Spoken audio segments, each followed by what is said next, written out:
സന്നിധി മതി എൻ ദൈവമേ, നിൻ സാന്നിധ്യം മതി ഈ ഏഴയ്ക്ക്.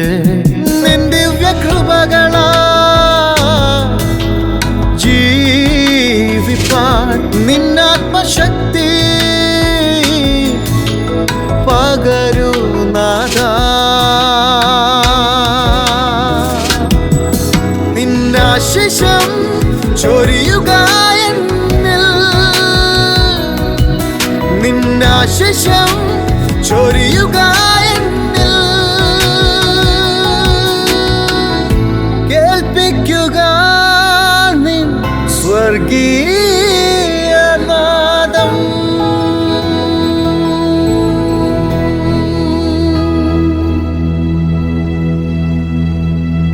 ഈ പുതിയ സംവത്സരത്തിൻ്റെ ആരംഭ ദിവസത്തിൽ എല്ലാവർക്കും പ്രഭാതവന്ദനങ്ങൾ അറിയിക്കുന്നു. കഴിഞ്ഞ രാത്രിയിൽ പോയ വർഷത്തോട് നാം യാത്ര പറയുകയും പുതിയ സംവത്സരത്തെ വളരെ സന്തോഷത്തോടെ സ്വാഗതം ചെയ്യുകയും ചെയ്തുവല്ലോ. ഈ പുതിയ സംവത്സരത്തിൽ ദൈവം എല്ലാവരെയും അനുഗ്രഹിക്കട്ടെ എന്ന് പ്രാർത്ഥിക്കുന്നു. ഇന്ന് രാവിലെയുള്ള നമ്മുടെ ധ്യാനത്തിനായി നമുക്കേറെ സുപരിചിതമായ ഒരു വാക്യാംശം നമ്മുടെ ശ്രദ്ധയിൽ കൊണ്ടുവരാൻ ആഗ്രഹിക്കുന്നു.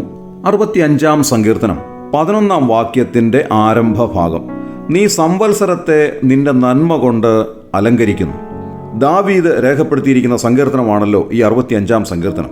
അതിൽ താൻ പറയുന്നത് ഈ സംവത്സരത്തെ മുഴുവനും കർത്താവെ അവിടുത്തെ നന്മ കൊണ്ട് അലങ്കരിക്കുന്നു എന്നാണ്.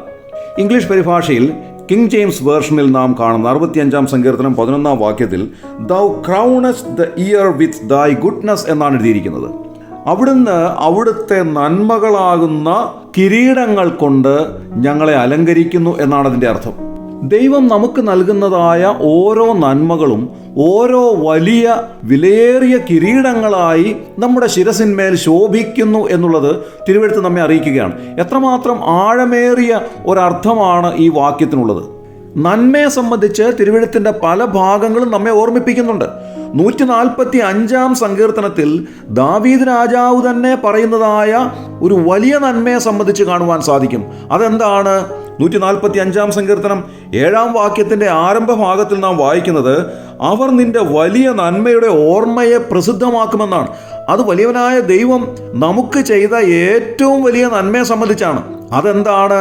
കർത്താവായ യേശു ക്രിസ്തുവിനെ ഈ താണലോകത്തിലേക്ക് അയച്ച് നമ്മുടെ പാപങ്ങൾക്ക് പരിഹാരം വരുത്തുവാൻ അവിടുത്തെ പുത്രനെ ഒരു യാഗമായി അർപ്പിച്ച് നമ്മെ വീണ്ടെടുത്ത ആ വലിയ നന്മയാണ് താൻ ഇവിടെ വീക്ഷിച്ചിരിക്കുന്നത്.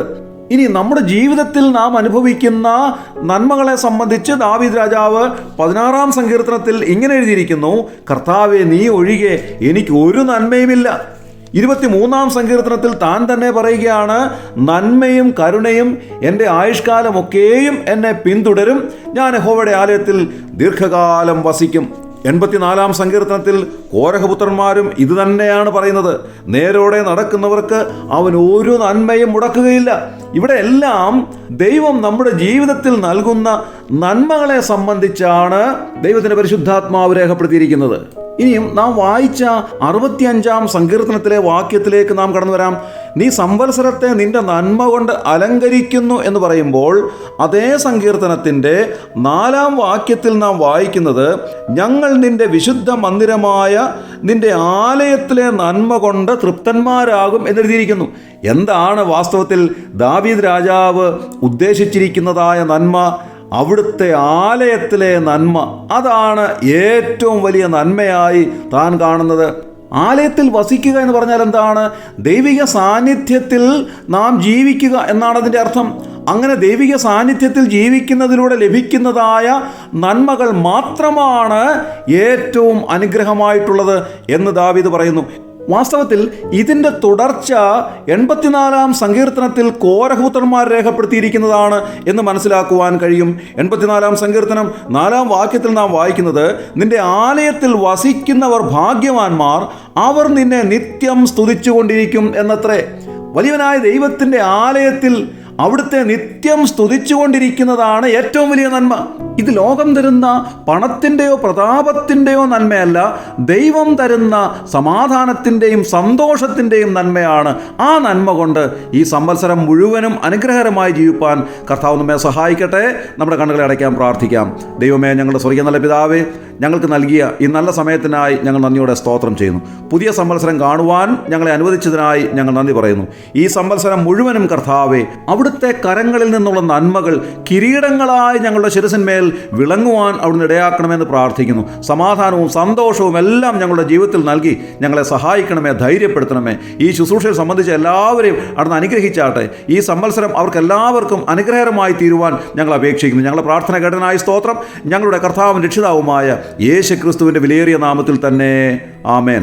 ഓരോ ദിനവും നാഥനോടൊപ്പം കേൾക്കൂ സ്വർഗീയ നാദം, ദ ഹെവൻലി വോയിസ്. പോയൊരു വർഷത്തിൽ താങ്ങായി നിൻ പൊൻകരം, നേരെ ഗമിക്കുവാൻ ത്രാണിയായി നിൻ സ്വരം. പോയൊരു വർഷത്തിൽ